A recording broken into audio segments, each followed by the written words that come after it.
प्रिय भक्तों, बजरंगबली की कृपा से हर संकट दूर हो जाता है। जीवन में सफलता और धन की प्राप्ति होती है। जो भी व्यक्ति श्रद्धा और विश्वास के साथ हनुमान जी की आराधना करता है, उसे कभी भी किसी भी प्रकार का भय, बाधा या आर्थिक तंगी नहीं होती है। हनुमान जी की कृपा से आर्थिक संकट और दारिद्रता समाप्त होती है। इसलिए प्यारे भक्तों, आज हम आपको हनुमान जी का एक ऐसा चमत्कारी मंत्र बताने जा रहे हैं जिससे आपके जीवन में धन की बरकत बनी रहेगी, व्यापार और नौकरी में तरक्की होगी, कर्ज से मुक्ति मिलेगी। अगर आप आर्थिक परेशानियों से जूझ रहे हैं तो आप इस मंत्र का जाप अवश्य करें और नियमित 108 बार करें। हनुमान जी का आशीर्वाद प्राप्त करने के लिए इस वीडियो को लाइक और चैनल को सब्सक्राइब जरूर कर दें और कमेंट बॉक्स में जय हनुमान अवश्य लिख दीजिए। तो चलिए भक्तों, मंत्र का जाप करना प्रारंभ करते हैं। ओम नमो महायोगिन हनुमते रामदूताय स्वाहा। ओम नमो महायोगिन हनुमते रामदूताय स्वाहा। ओम नमो महायोगिन हनुमते रामदूताय स्वाहा। ओम नमो महायोगिन हनुमते रामदूताय स्वाहा। ओम नमो महायोगिन हनुमते रामदूताय स्वाहा। ओम नमो महायोगिन हनुमते रामदूताय स्वाहा। ओम नमो महायोगिन हनुमते रामदूताय स्वाहा। ओम नमो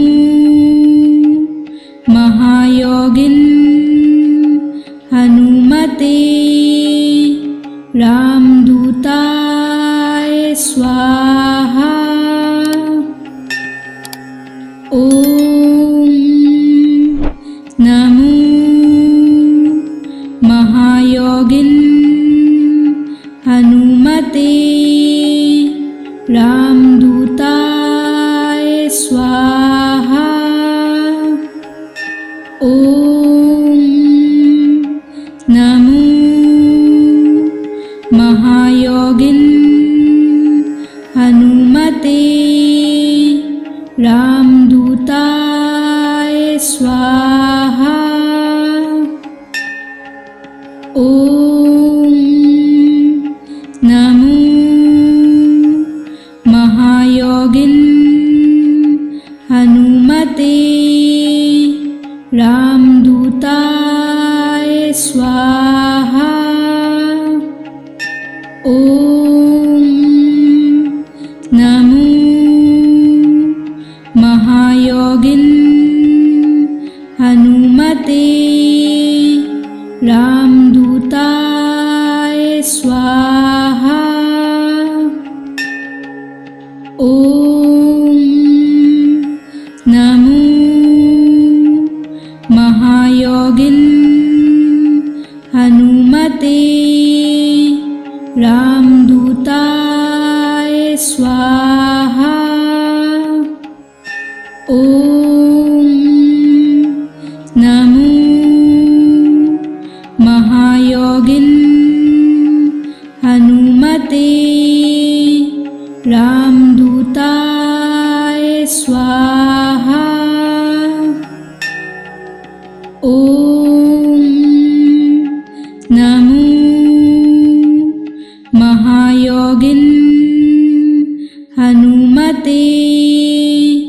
रामदूताय स्वाहा।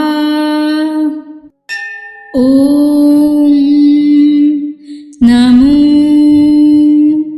महायोगिन हनुमते रामदूताय स्वाहा। ओम नमो महायोगिन हनुमते रामदूताय स्वाहा। ओम नमो महायोगिन हनुमते रामदूताय स्वाहा। ओम नमो महायोगिन हनुमते रामदूताय स्वाहा। ओम नमो महायोगिन हनुमते रामदूताय स्वाहा। ओम नमो महायोगिन हनुमते रामदूताय स्वाहा। ओम नमो महायोगिन हनुमते रामदूताय स्वाहा। ओम नमो महायोगिन हनुमते रामदूताय स्वाहा। ओम नमो महायोगिन हनुमते रामदूताय स्वाहा। ओम नमो महायोगिन हनुमते रामदूताय स्वाहा। ओम नमो महायोगिन हनुमते रामदूताय स्वाहा। ओम नमो महायोगिन हनुमते रामदूताय स्वाहा। ओम नमो महायोगिन हनुमते रामदूताय स्वाहा। ओम नमो महायोगिन हनुमते रामदूताय स्वाहा। ओम नमो महायोगिन हनुमते रामदूताय स्वाहा। ओम नमो महायोगिन हनुमते रामदूताय स्वाहा। ओम नमो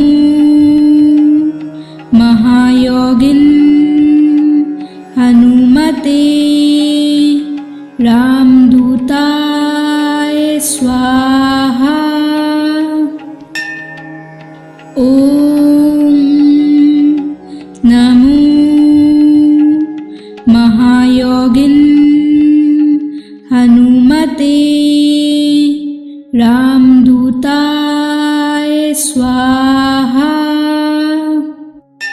ओम नमो महायोगिन हनुमते रामदूताय स्वाहा। ओम नमो महायोगिन हनुमते रामदूताय स्वाहा। ओम नमो महायोगिन हनुमते रामदूताय स्वाहा। ओम नमो महायोगिन हनुमते रामदूताय स्वाहा। ओम नमो महायोगिन हनुमते रामदूताय स्वाहा। ओम नमो महायोगिन हनुमते रामदूताय स्वाहा। ओम नमो महायोगिन हनुमते रामदूताय स्वाहा। ओम नमो महायोगिन हनुमते रामदूताय स्वाहा। ओम नमो महायोगिन हनुमते रामदूताय स्वाहा। ओम नमो महायोगिन हनुमते रामदूताय स्वाहा। ओम नमो महायोगिन हनुमते रामदूताय स्वाहा। ओम नमो महायोगिन हनुमते रामदूताय स्वाहा। ओम नमो महायोगिन हनुमते रामदूताय स्वाहा। ओम नमो महायोगिन हनुमते रामदूताय स्वाहा। ओम नमो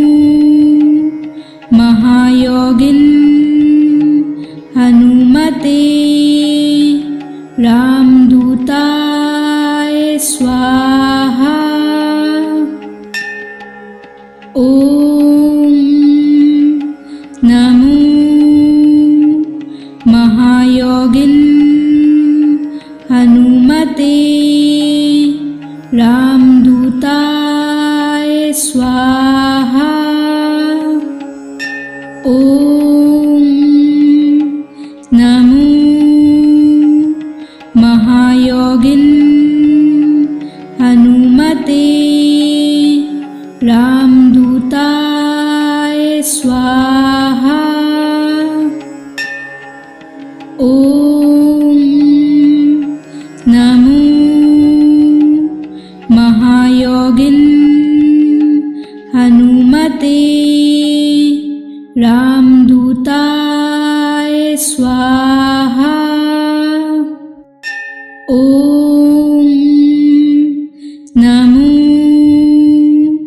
महायोगिन हनुमते रामदूताय स्वाहा। ओम नमो महायोगिन हनुमते रामदूताय स्वाहा। ओम नमो महायोगिन हनुमते रामदूताय स्वाहा। ओम नमो महायोगिन हनुमते रामदूताय स्वाहा। ओम नमो महायोगिन हनुमते रामदूताय स्वाहा। ओम नमो महायोगिन हनुमते रामदूताय स्वाहा। ओम नमो महायोगिन हनुमते रामदूताय स्वाहा। ओम नमो महायोगिन हनुमते रामदूताय स्वाहा। ओम नमो महायोगिन हनुमते रामदूताय स्वाहा। ओम नमो महायोगिन हनुमते रामदूताय स्वाहा। ओम नमो महायोगिन हनुमते रामदूताय स्वाहा। ओम नमो महायोगिन हनुमते रामदूताय स्वाहा। ओम नमो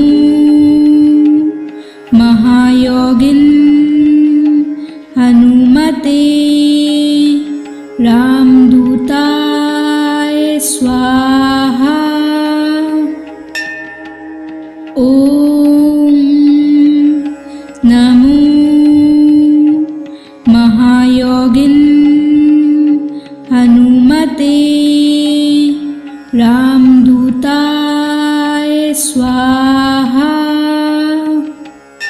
ओम नमो महायोगिन हनुमते रामदूताय स्वाहा। ओम नमो महायोगिन हनुमते रामदूताय स्वाहा। ओम नमो महायोगिन हनुमते रामदूताय स्वाहा। ओम नमो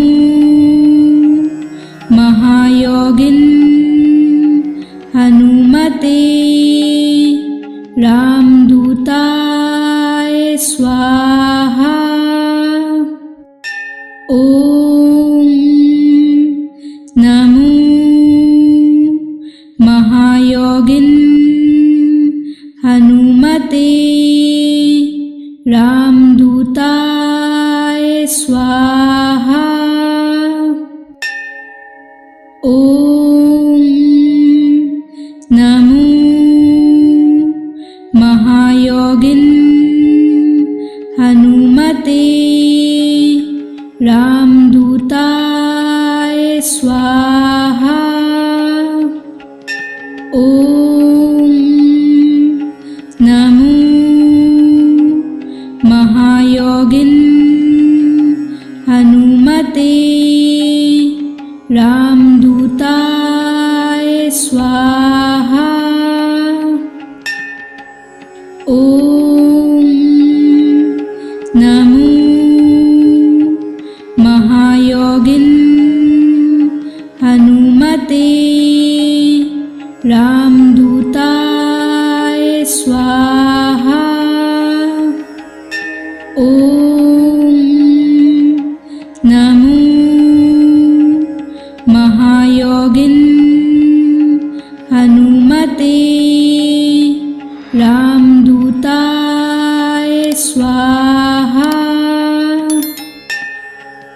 ओम नमो महायोगिन हनुमते रामदूताय स्वाहा। ओम नमो महायोगिन हनुमते रामदूताय स्वाहा। ओम नमो महायोगिन हनुमते रामदूताय स्वाहा। ओम नमो महायोगिन हनुमते रामदूताय स्वाहा। ओम नमो महायोगिन हनुमते रामदूताय स्वाहा। ओम नमो महायोगिन हनुमते रामदूताय स्वाहा। ओम नमो महायोगिन हनुमते रामदूताय स्वाहा। ओम नमो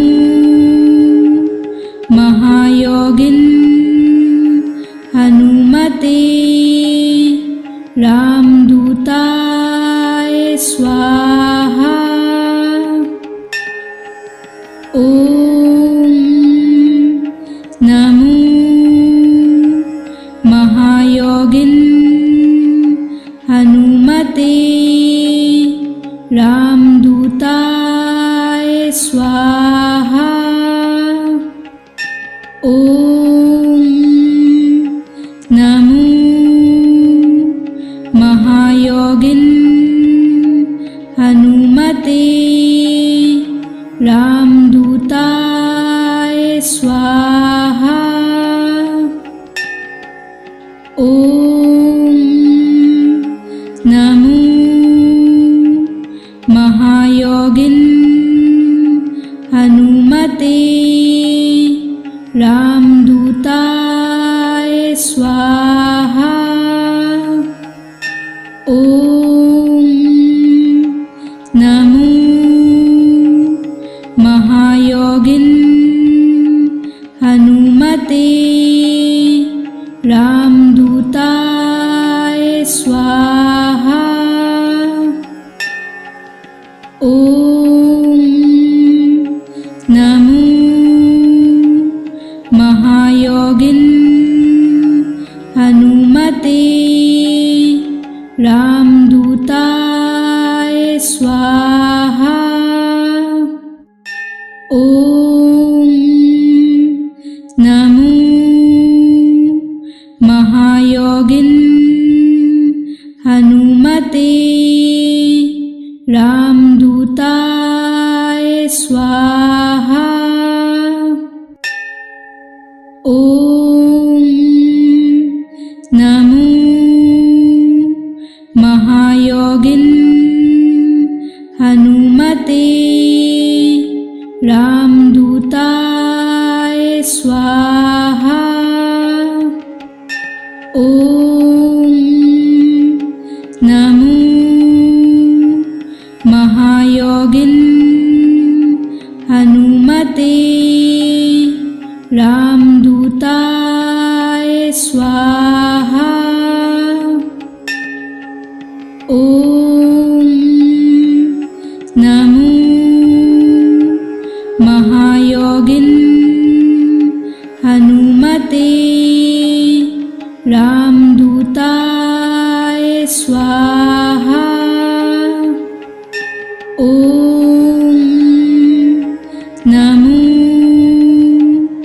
महायोगिन हनुमते रामदूताय स्वाहा। ॐ नमो महायोगिन हनुमते रामदूताय स्वाहा। ॐ नमो महायोगिन हनुमते रामदूताय स्वाहा। ॐ नमो महायोगिन हनुमते रामदूताय स्वाहा। ॐ नमो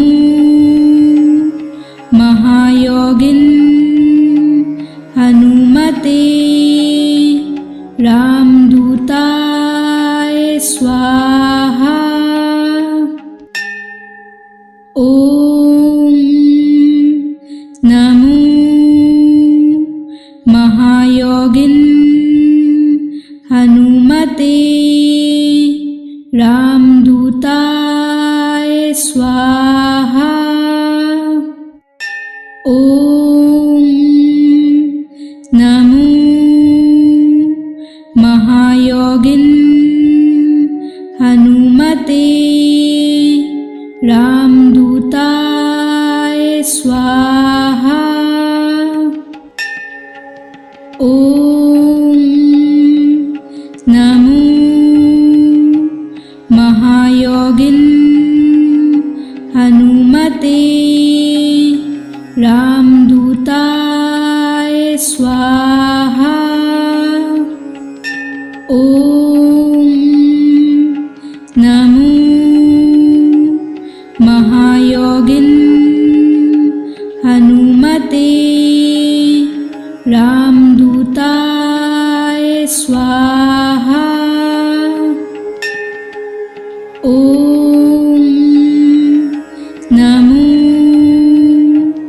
महायोगिन हनुमते रामदूताय स्वाहा। ओम नमो महायोगिन हनुमते रामदूताय स्वाहा। ओम नमो महायोगिन हनुमते रामदूताय स्वाहा। ओम नमो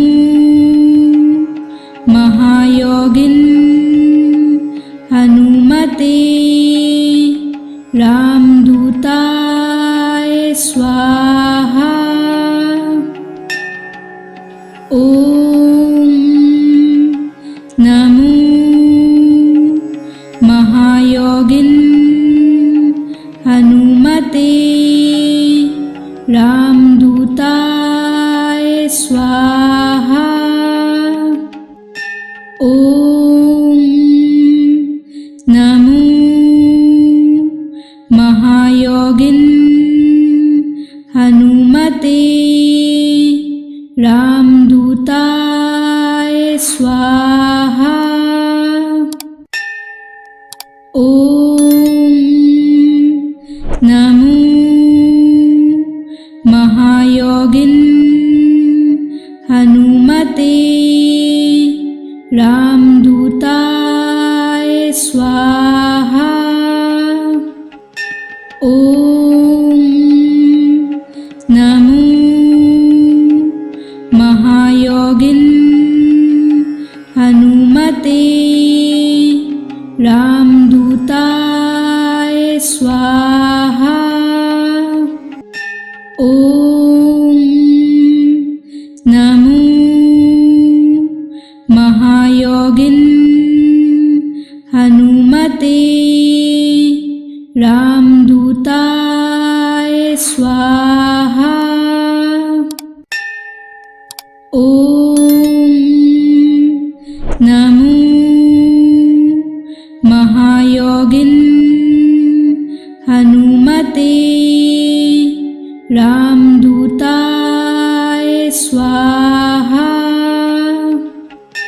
ओम नमो महायोगिन हनुमते रामदूताय स्वाहा। ओम नमो महायोगिन हनुमते रामदूताय स्वाहा। ओम